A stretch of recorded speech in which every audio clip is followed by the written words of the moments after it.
Sombras de Blackwood. En el hospital psiquiátrico de Blackwood, una joven médica recién graduada, Elisa Santos, acepta un puesto en un lugar conocido por su oscura reputación y llena de misterios. Desde el primer día una sensación de terror la persigue, las luces parpadean, las puertas se cierran solas y susurros en latín resuenan por los pasillos. Pero el verdadero miedo surge cuando Elisa comienza a investigar los relatos de antiguos pacientes sobre una entidad llamada la Sombra, una presencia que se alimenta del miedo. A medida que los sucesos inexplicables se intensifican, Elisa descubre que su propia historia está entrelazada con la de ese hospital, y que la sombra no es más que una manifestación de su propio dolor, dejándola frente a un terror que ya no puede negar. Cuando la doctora Elisa Santos aceptó el puesto en el hospital psiquiátrico de Blackwood, no tenía idea de lo que la esperaba. Recién graduada, sentía que ese sería el lugar ideal para aplicar sus conocimientos y ayudar a las personas que tanto lo necesitaban.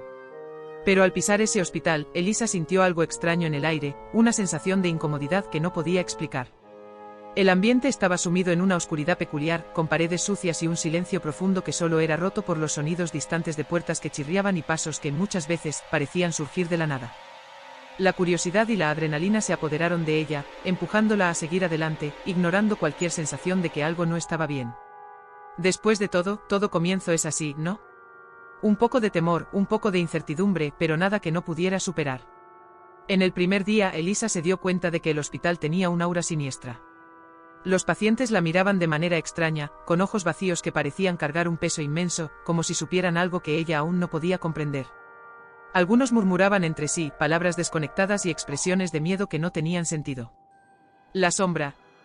Oyó a alguien susurrar en una sala, pero al intentar preguntar, las voces se callaron, como si el nombre fuera prohibido, un tabú. Ella se mantuvo firme, tratando de alejar los pensamientos perturbadores. Pero lo que debería haber sido un simple día de trabajo comenzó a convertirse en una pesadilla. Cada paso por los pasillos parecía resonar en un silencio opresivo, y una creciente sensación de estar siendo observada la incomodaba. Con el paso de los días, el miedo se instaló. Elisa ya no podía ignorar la presencia. Algo estaba allí acechando y cada noche la sensación se intensificaba. Oía ruidos, puertas que se cerraban solas, luces que parpadeaban sin razón aparente.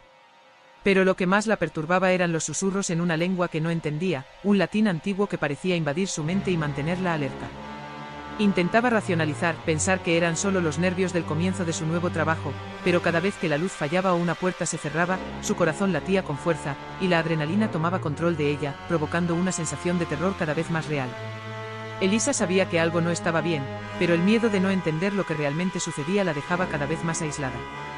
Una noche, después de escuchar otro de esos susurros, Elisa se sintió atraída por un corredor olvidado. El lugar estaba completamente desierto, y el sonido de sus propios pasos parecía amplificado. Fue allí donde vio algo que jamás podría olvidar, una figura encapuchada, descalza, flotando por el pasillo. Sus ojos estaban fijos en ella, pero no había rostro, solo una oscuridad absoluta. Elisa sintió un escalofrío recorrer su espalda y por un momento, no pudo moverse. El miedo se apoderó de ella, pero la curiosidad fue más fuerte y trató de acercarse. Cuando pisó en falso, la figura desapareció, pero algo dentro de ella se rompió en ese momento. El terror que antes solo era una sensación ahora parecía una presencia palpable, algo real, y Elisa sabía que estaba siendo puesta a prueba, pero no sabía por qué. La situación empeoró cuando Elisa, en busca de respuestas, encontró un viejo libro de registros en la sala de archivos del hospital. Las páginas amarillentas estaban llenas de relatos antiguos, escritos por pacientes que ya no estaban allí. Muchos de ellos hablaban de una presencia, de algo que los vigilaba durante la noche. La Sombra era mencionada repetidamente, una entidad que se alimentaba del miedo, algo que se escondía en las sombras del hospital y que no perdonaba a nadie. Cuando Elisa leyó los relatos, una sensación de pavor se apoderó de su mente. Las palabras parecían describir algo que ella ya comenzaba a experimentar. Esa sensación de ser observada, los susurros en latín, las puertas que se cerraban. Todo formaba parte de algo más grande, algo que aún no entendía. La adrenalina, antes solo una advertencia, ahora se transformaba en un miedo incontrolable. Las noches se volvieron insoportables. Elisa, ya exhausta y con la mente al borde del colapso, comenzó a ver cosas. Sombras que se movían por los pasillos, figuras que aparecían y desaparecían ante sus ojos. Ya no podía distinguir lo que era real y lo que era producto de su mente perturbada. En una de esas noches se encontró en una de las habitaciones de los pacientes antiguos, y al cerrar los ojos, una visión la invadió, una mujer, con ojos desesperados, una figura con los mismos rasgos que ella misma tenía. Elisa sintió un peso en el pecho como si estuviera viendo a sí misma en otra vida. Era como si una parte de su alma se hubiera perdido allí, en el hospital, y la sombra fuera una manifestación de un dolor que aún no podía comprender. Cuando comenzó a hablar con los pacientes más antiguos, Elisa descubrió algo aún más perturbador. Ellos hablaban de historias de personas que habían muerto allí, víctimas de un dolor que los consumía hasta la muerte. La mayoría de los pacientes se negaba a hablar sobre la sombra, pero los pocos que lo hacían describían una presencia tan real y opresiva que incluso los más escépticos sentían el terror apoderarse de ellos. Poco a poco Elisa comenzó a entender. La sombra no era un fantasma común, sino una manifestación del miedo y el dolor.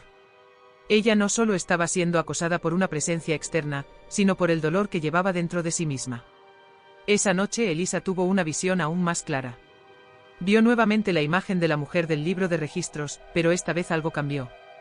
La mujer ya no era una extraña, sino una parte de su propia historia, alguien con quien se conectaba de una forma profunda e inexplicable. Elisa entendió entonces que estaba siendo consumida por algo mucho mayor que el hospital. La sombra no estaba allí solo para aterrorizarlas, sino para revelar una verdad que ella había enterrado dentro de sí misma. Ella, doctora Elisa Santos, era una reencarnación de esa paciente que había muerto en el hospital hace décadas, víctima de un trauma profundo. El dolor de esa mujer, sus recuerdos olvidados, ahora estaban atrapados en ella, y la sombra no era más que la manifestación de ese dolor. El hospital de Blackwood no era solo un lugar de trabajo para Elisa, sino un espejo de su propia alma, un lugar donde debía enfrentar sus sombras interiores. Cada noche la sombra se acercaba más, no solo al hospital, sino a su mente. Elisa sabía que para escapar de esa pesadilla, debía enfrentar el dolor que había sido olvidado durante tanto tiempo, enfrentarse a sí misma. Pero el terror que sentía era tan fuerte que ya no sabía si podría ganar la batalla. Estaba atrapada en un ciclo de miedo y dolor, sin saber si podría liberarse o si sería consumida para siempre. A medida que Elisa se ve cada vez más atrapada por la presencia de la sombra, se da cuenta de que no hay escapatoria. El hospital, ahora no solo un lugar físico, sino un reflejo de su propio dolor y miedo, la aprisiona en un ciclo que debe romper. Pero, ¿lo conseguirá? El terror que la consume es real, y la única salida es enfrentar la propia sombra que la persigue, no solo dentro del hospital, sino dentro de sí misma. Si también tienes curiosidad por los misterios de Blackwood, prepárate. El miedo recién está comenzando. Suscríbete al canal y activa las notificaciones para no perder las próximas historias que te harán estremecer.